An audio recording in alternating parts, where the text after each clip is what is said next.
Assalamualaikum warahmatullahi wabarakatuh. Pemirsa yang dimuliakan Allah Subhanahu wa taala, pada sesi kali ini kami sedikit akan membahas tentang bagaimana kita bisa menjinakkan media ini. Karena kita lihat media pada akhir-akhir ini sangat, sebagian besar media itu menyudutkan umat Islam, terutama media-media yang sekuler. Media-media sekuler ini tidak mungkin kepentingan Islam. Kepentingan mereka pasti kepentingan pribadi mereka atau kepentingan orang-orang yang mempunyai modal. Nah, bagaimana sikap kita, perspektif kita terhadap media tersebut? Allah Subhanahu wa taala telah terangkan, ya ayyuhalladzina amanu in ja'akum fasiqun binaba'in fatabayyanu an tusibu qauman bijahalatin fatusbihu ala ma fa'altum nadimin. Jadi pertama kali yang harus kita lakukan ketika datang media, datang berita, maka yang pertama kali kita harus lakukan adalah cross check. Bagaimana kita bisa mengklarifikasi, bagaimana kita tabayyun, mencari yang benar dalam media tersebut. Karena orang yang tidak mencari kebenaran media tersebut, dia akan semakin hari semakin terjebak dengan media sekuler. Jadi kita harus klarifikasi, kita harus bertanya dan memberikan kejelasan yang lebih jelas, tabayyun kalau bahasa Arabnya itu, biar tidak terjadi kesalahpahaman di antara kita. Nah, di bulan Ramadan inilah kita tidak boleh termakan isu meskipun di luar Ramadan dan di luar bulan Ramadan.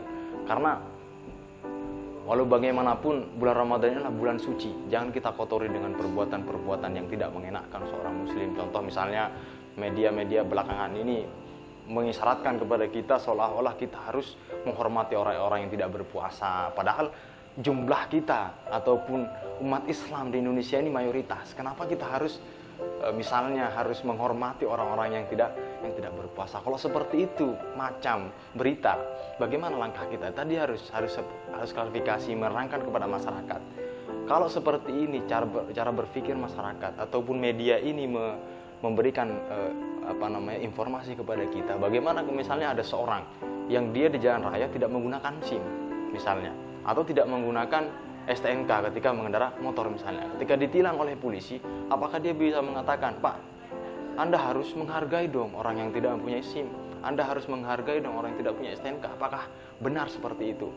Kalau seperti tadi, hormati dong orang yang berpuasa, kenapa tidak pernah mengatakan media kita sekarang itu hormati yang berpuasa dengan tidak membuka warung-warung misalnya yang mendatangkan syahwat makan tersebut? Nah, ini yang harus kita jinakkan. Jadi media ini adalah salah satu senjata terbesar. Kalau umat Islam alangkah baiknya bisa menguasai media ini, bisa menjinakkannya.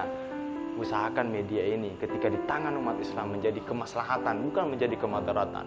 Media ini adalah salah satu ujung tombak kita untuk berdakwah, baik media cetak maupun media-media yang lainnya, media elektronik dan lain sebagainya. Ini harus kita ke depannya umat Islam ini, khususnya kaum muda, bagi kita semua ini harus bisa menguasai media.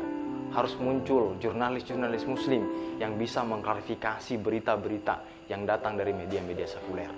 Mungkin himbauan saya kepada kita semua, kepada masyarakat pula, supaya hati-hati dengan berita tersebut. Ingat ayat tersebut, in ja'akum fasiqun binaba'in fatabayyanu. Ketika datang berita, kita harus cross check terlebih dahulu, benar atau tidak itu berita, dari mana sumber berita tersebut. Itu langkah seorang muslim menanggapi berita yang ada pada zaman sekarang. Mungkin pesan saya kepada kita semua adalah bagaimana kedepannya umat Islam ini bisa menguasai media, sehingga media ini bisa kita jinakkan di tangan orang-orang yang bermanfaat. Mungkin itu yang dapat kami sampaikan. Kurang lebihnya mohon maaf. Assalamualaikum warahmatullahi wabarakatuh.